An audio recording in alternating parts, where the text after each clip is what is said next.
Hi guys, this is Julie with roadtrippingmom.com, and I'm going to be changing my air filter on my car today, and so I thought I would do that with my video on hand so that if you ever want to try it, you can have some instructions.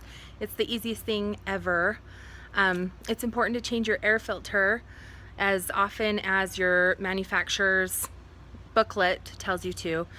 What happens is the air comes in the hose and there's particles in the air. The filter catches it before it gets into your engine and causes problems.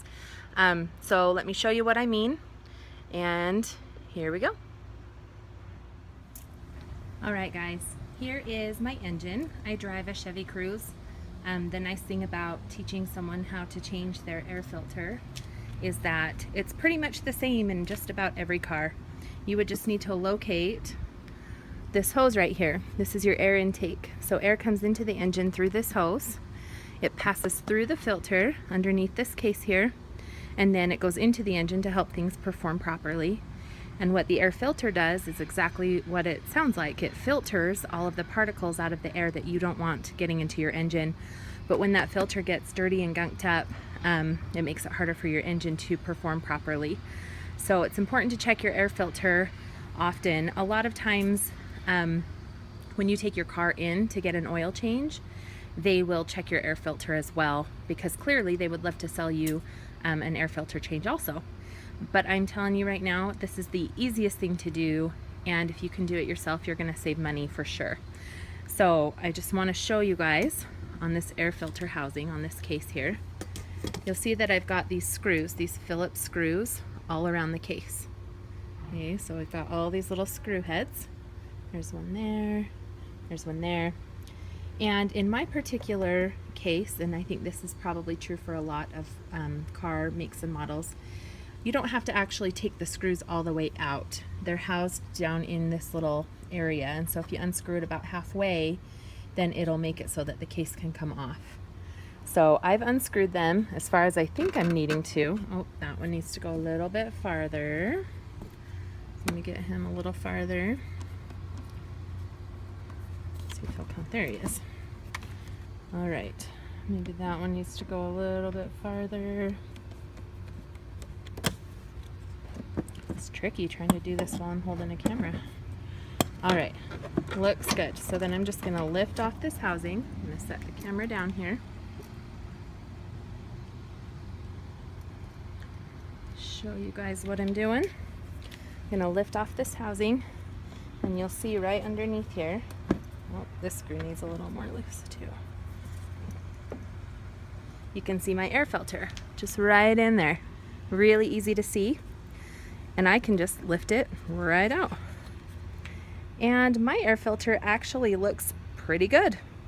That is not very dirty at all.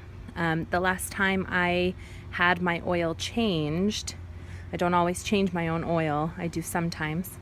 But the last time I had my oil changed, I actually took an air filter in, and I'm just remembering this now, and I asked them to put the new one in for me since they were changing my oil anyway. And I totally forgot that I did that. But if you hadn't done that, you can just get out your new air filter. I'll show you guys the one I bought. Now the air filters are different for all makes and models. The one I bought is a Fram Extra Guard. You can see this number down here, CA10989. I've done this enough to my car that I know exactly which number I need now, and I think I've written it in my car booklet, my maintenance booklet. But you can go into any auto parts store or on Amazon.com, and you can put in the make and model of your car and the year, and it will just ask you some questions, and then it'll tell you exactly which filter you need to purchase, which is awesome. It's really, really easy to do. Make sure you get the correct filter for your vehicle.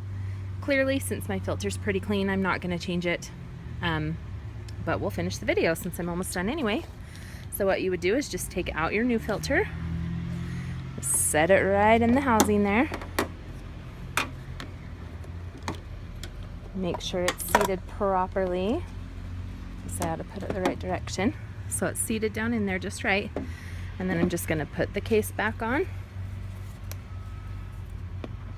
and screw down the screws. Tighten it right back up. Easiest thing ever.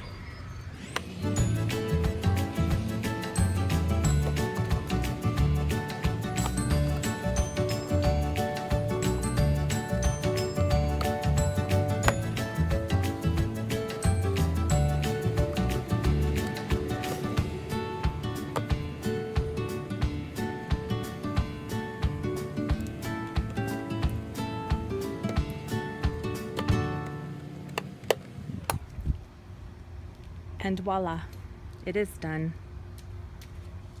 Thanks for watching my video on how to change your air filter. If you have any questions or comments, please leave them in the comment box at the bottom of the blog or in my YouTube comments. Thanks.